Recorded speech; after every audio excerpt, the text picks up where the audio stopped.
नमस्कार। स्वागत है आपका इंडिया गेट टीवी पर। मैं हूं अजय सेतिया। मित्रों, भारतीय जनता पार्टी में अगर अमित शाह चुनावी राजनीति के माहिर हैं, चुनावों में वह अच्छे संगठन करता है, तो असम के मुख्यमंत्री हेमंत बिस्व शर्मा गठबंधन की राजनीति के बेजोड़ राजनीतिज्ञ हैं। उनकी भूमिका चुनावों के बाद शुरू होती है और उसमें उनका कोई सानी नहीं। फर्क सिर्फ इतना है कि अमित शाह आरएसएस पृष्ठभूमि से हैं और हेमंत बिस्व शर्मा की भाजपा में एंट्री वाया कांग्रेस हुई है।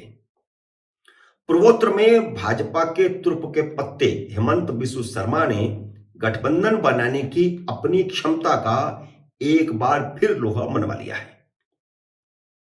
उन्होंने साबित किया कि जो काम अमित शाह नहीं कर सकते उसे वह चुटकियों में कर सकते हैं।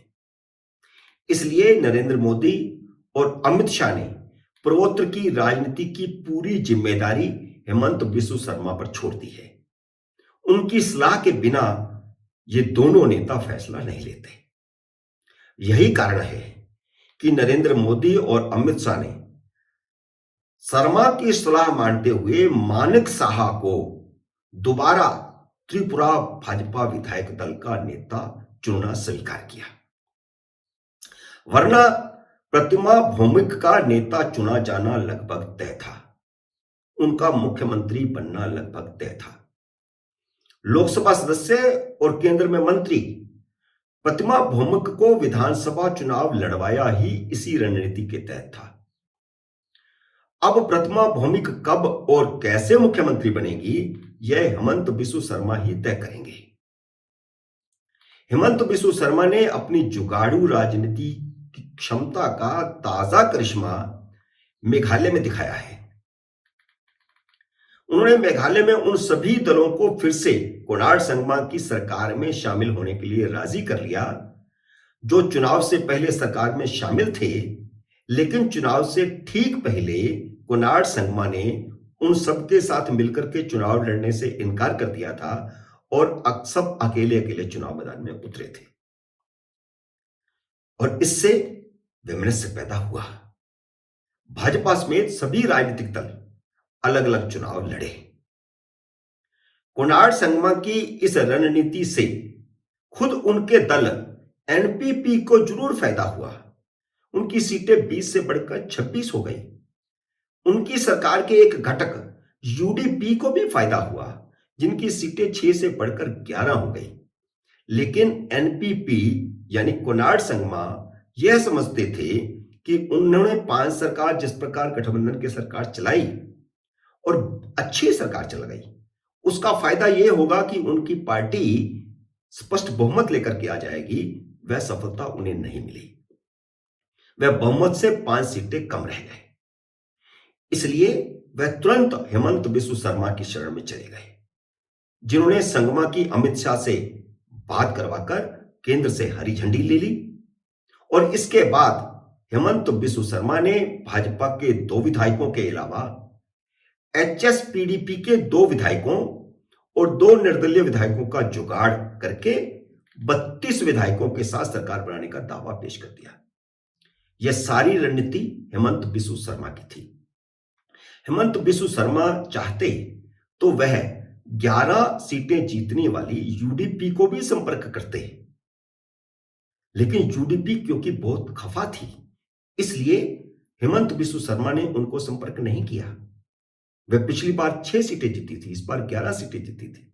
सरकार बनाना बहुत आसान होता, और अगर संगमा सीधे यूडीपी से बात कर लेते तब भी आसानी से सरकार बन जाती। लेकिन संगमा ने दूर की सोची। केंद्र साथ होगा तो उनकी सरकार बेहतर चलेगी, विकास के काम बेहतर होंगे।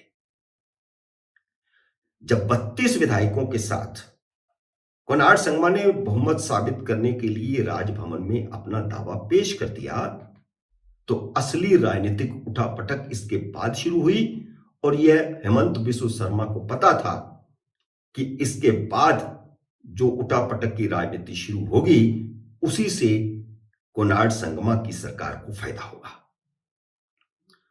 और उठापटक किसने शुरू की? सिर्फ 5 सीटें जीतने वाली तृणमूल कांग्रेस ने कांग्रेस को नुकसान पहुंचाया। पिछली बार कांग्रेस की 21 सीटें थी। पूरी कांग्रेस को तोड़ करके ममता बनर्जी सारे विधायकों को तृणमूल कांग्रेस में ले आई और इस बार चुनाव में कांग्रेस 21 से 5 पर आ गई और तृणमूल कांग्रेस की भी 5 सीटें बनी। अब इस 5 सीटें जीतने के बाद कांग्रेस को साथ मिला के, जिस कांग्रेस को तृणमूल कांग्रेस ने नुकसान पहुंचाया था, वह भी साथ आई और 11 सीटें जीतने वाली यूडीपी को कहा कि हम आपको मुख्यमंत्री बनाएंगे, आप हमारे साथ आइए और वैकल्पिक सरकार देंगे, गैर भाजपा गैर एनपीपी दलों की। और वह उन सभी दलों को साधने में कामयाब भी हो गए। जिन 2 विधायकों का हेमंत बिस्व शर्मा ने जुगाड़ किया था, उन विधायकों की पार्टी एचएसपीडीपी ने भी गवर्नर को लिखकर दे दिया कि उनके 2 विधायकों का कुणाल संगमा को सरकार बनाने का समर्थन नहीं है। विधायकों को पार्टी ने अधिकृत नहीं किया था। हालांकि ममता बनर्जी की तरफ से मेघालय में गोटियां बिछा रहे उनके भतीजे अभिषेक बनर्जी का गणित यहां फेल हो गया कि राज्य में चुनाव 59 सीटों पर हुआ था और एचएसपीडीपी के 2 विधायक निकल भी जाते तब भी कुणाल संगमा के पास 30 विधायकों का समर्थन था। अभिषेक बनर्जी यूडीपी के नेता और पिछली सरकार के गृह मंत्री को आश्वासन दे रहे थे कि वह उनके नेतृत्व में सरकार बनवा देंगे। यूडीपी भी दावा कर रही थी कि अगर वह वैकल्पिक सरकार नहीं बना पाई तो विपक्ष में बैठेगी, लेकिन पूरी ताकत लगाने और लालच देने के बावजूद अभिषेक बनर्जी उन 2 निर्दलीय विधायकों को नहीं तोड़ पाए जिनका हेमंत बिस्व शर्मा ने बाकी दलों को घुटने पर लाने के लिए हथियार के तौर पर इस्तेमाल किया था। यह थी हेमंत बिस्व शर्मा की रणनीति और इससे यूडीपी और एचएसपीडीपी को भी समझ में आ गया कि अभिषेक बनर्जी उनका समय और उनकी राजनीति को खराब कर रहे हैं, उनकी पूरी राजनीति को बर्बाद कर रहे हैं। हेमंत बिस्व शर्मा की रणनीति काम कर गई और कुणाल संगमा की पिछली सरकार में शामिल यूडीपी और एचएसपीडीपी अभिषेक बनर्जी को छोड़कर रातों रात कुणाल संगमा के खेमे में लौट गई। इतवार रात को दोनों दलों ने संगमा से मुलाकात कर उन्हें अपने समर्थन की चिट्ठी सौंप दी और अभिषेक बनर्जी हाथ मलते रह गए। इस तरह 4 दलों और 45 विधायकों के मजबूत गठबंधन बन गया है, जिसे मेघालय डेमोक्रेटिक अलायंस 2.0 का नाम दिया गया है और इस गठबंधन सरकार में एनपीपी के 8 विधायक मंत्री बन रहे हैं। 11 विधायकों वाली यूडीपी के 2 विधायक मंत्री बनाए गए हैं। भाजपा से 1 और 1 एचएसपीडीपी का मंत्री होगा। 12 कैबिनेट बर्थ में से मुख्यमंत्री समेत 4 गारो हिल्स क्षेत्र से हैं और 8 खासी जैंतिया हिल्स से मंत्री बने हैं, तो यह संतुलन भी रखा गया है।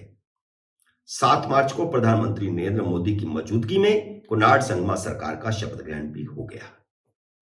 मित्रों, उम्मीद है मेरा यह विश्लेषण आपको पसंद आया होगा। इसे लाइक करिए, शेयर कीजिए और अगर आपने मेरे YouTube चैनल को सब्सक्राइब नहीं किया तो कृपया सब्सक्राइब भी कीजिए और घंटी का बटन भी दबाइए ताकि जैसे ही मेरा नया वीडियो आए आपको सूचना आए।